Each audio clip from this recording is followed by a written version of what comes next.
Hey guys, Sage V here. Thank you so much for being so uber patient with me. Again, I apologize about the reviews.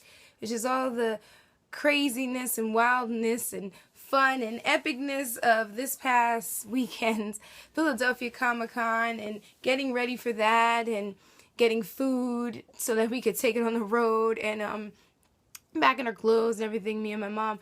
And just like basically it was a really crazy week, but thank you guys for being so patient. Especially you, Rick Shot too. Thank you so much as well. Yes, we had a really safe return and a safe drive home. So here's my review. Sorry guys, here's my review of The Walking Dead Season 1 Episode 5 entitled Wildfire. Shane had a clear shot. Shane could have killed Rick off and ended the whole storyline, ended everything.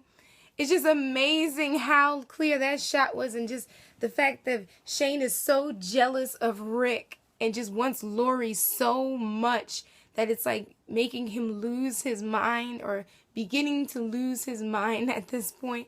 So much so that he puts himself out there, like he's out there in the woods with Rick, and like he has the gun and he's looking through the scope and he can see Rick and he's about to take that shot, and thank God Dale comes up, and Dale's kind of side-eyeing him like, what were you about to do? And he's like, oh yeah, we don't have reflective vests, you know, and trying to save face. But we all know Dale, if you watched into season 2, and if you haven't, Dale knew, and Dale's not looking at Shane very well. But like I said, everybody knew what was going on between Shane and Lori.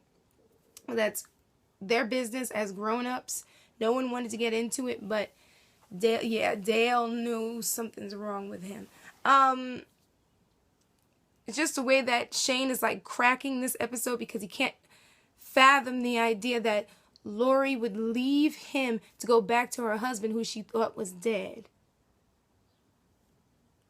This is another reason why I don't like Shane. Shane is just really pushy, but he really cements my disdain for him in the next episode, and we'll get to that one. But anyway, the group had to allow Lori, they had to allow Andrea to mourn her sister and get to the point where it was okay that she could kill her sister, even though for some reason Daryl wanted to kill her so badly. Like, Daryl had that ex, they had to hold him back, they had to take the gun, the whole nine, and put it to his head, the whole 9 yard for poor Daryl. Daryl at this point is still kind of angry, still salty about what happened to Merle, who kind of deserved it, as I've said before, but he's still mad at that one. And one more thing, Jackie, the character, she has one of those like blink or you'll miss it moments where she says some little things, and the way that she says it, like Gerald Prescott is a fantastic actress, and it's a shame that her character does not, spoiler alert, does not last very long in this season. I wish she could have like continued, but she was a great actress. Okay. Rick comes up with this idea. Let's all go to the CDC. Let's try to save poor Jim, because they find out through Jackie that Jim was bit on his stomach, which means he's going to eventually become a walker. However, this episode, we're able to see kind of a bird's eye view of what someone goes through when they're bit. Because normally if you watch the show, you're watching the other seasons, it's just like bite, die, pass out, brain dies, and then they wake back up. Like with Jim, we get a bird's eye view. We see that he's hallucinating. We see that he's going through something so bad. And he even says at one point that his bones feel like glass, just leave me there. If you've read the comic book, you know that Jim eventually, instead of suffering through it, Jim takes matters into his own hands. The Morales family decides to break away from Rick and the crew. At this point, who could blame them? And you're probably saying, Sage, what do you mean? Because I don't know, it just seems like bad luck is like following Rick Grimes from that hospital all the way through. And as you get through the series, and as I get caught up to season 4, you're going to see what I'm talking about. Bad luck follows Rick Grimes. It really does. So with Jim, being sick, we're able to see a bird's eye view or an inside view of this virus, because at this point in watching this season or this series, you're not even sure what is going on.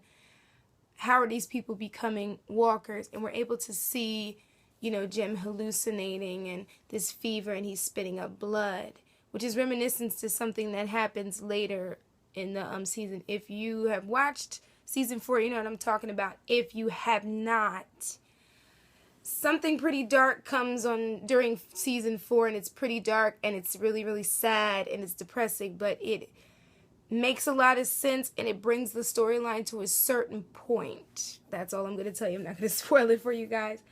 My thing is, though, what really makes me kind of like angry about this episode, there's actually 3 things actually. Shane blaming Rick for the walkers coming. The walkers were going to come regardless.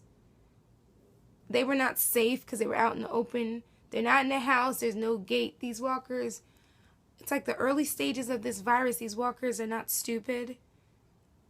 They probably smelled the food. They smelled something. They came along, and they were going to come along regardless because of the sound. People talking, they're drawn by sound, as you know. The second thing that makes me mad is Lori. Instead of Lori being on Rick's side, Lori decides to play Switzerland, which gives me this impression that, yes, she wants to fix her relationship with Rick, but at the same time, she still has feelings for Shane. And I understand that, but at this point, Rick really honestly needed her support, and she had to play devil's advocate a little bit, and I don't understand why she even did that. But Lori is a mess, and as I said, they leave Jim and they go on. And the crazy thing about it is that when the group makes it to the CDC, once Jim is gone and the Moraleses have left, and they see like the dead bodies, the flies flying around, and it's just completely disgusting. This is the point where Shane is truly showing that he's going to be a problem and that he has to question. It's not so much that Lori's questioning, Daryl's questioning, Dale's questioning, everybody else is questioning. It's Shane. Because Shane is supposed to be Rick's best friend. Shane is supposed to be on his side. And now Shane is changing. So Rick knows something's going on at this point. I've always thought from watching this show that Rick was not stupid. Rick knows something happened, but he doesn't know exactly what happened. And the final thing that really irked me about this episode had to do with Mr. Edwin Jenner. Okay. The meaning of the episode, or the title, Wildfire, is that the CDC knew about this disease.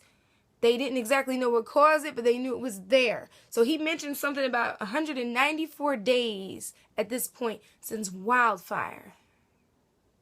Then 63 days since the disease went global. So the CDC knew about this disease and kept it under wraps until somehow it escaped. Somehow somebody brought it out, or somebody showed their true colors, or something to that effect.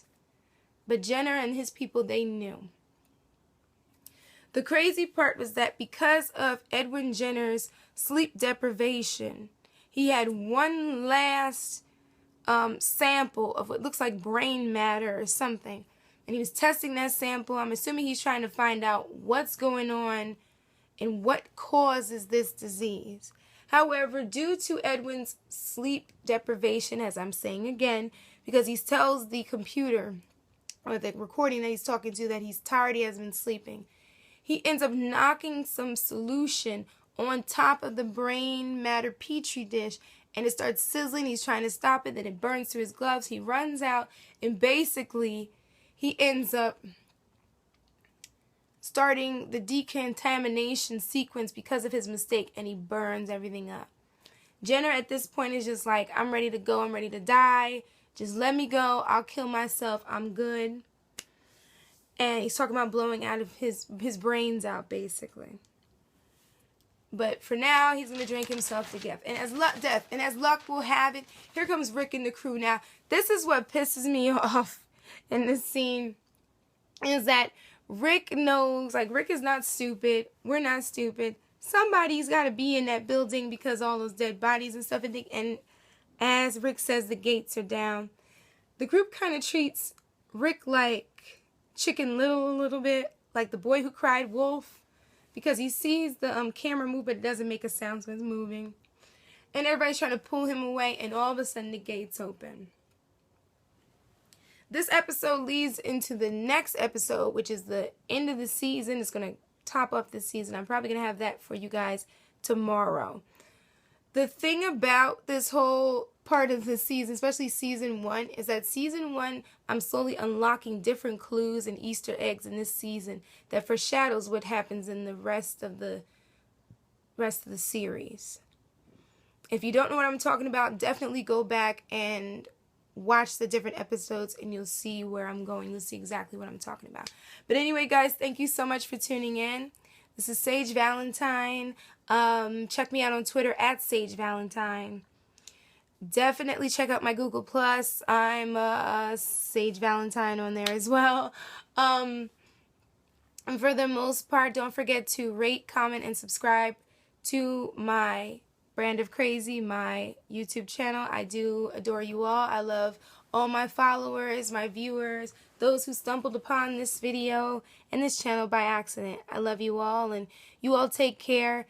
Be cool this weekend wherever you are, and I'll see you guys later for 24. Until then, guys, take care. This is Sage Valentine. Love you all. Bye, guys. Bye.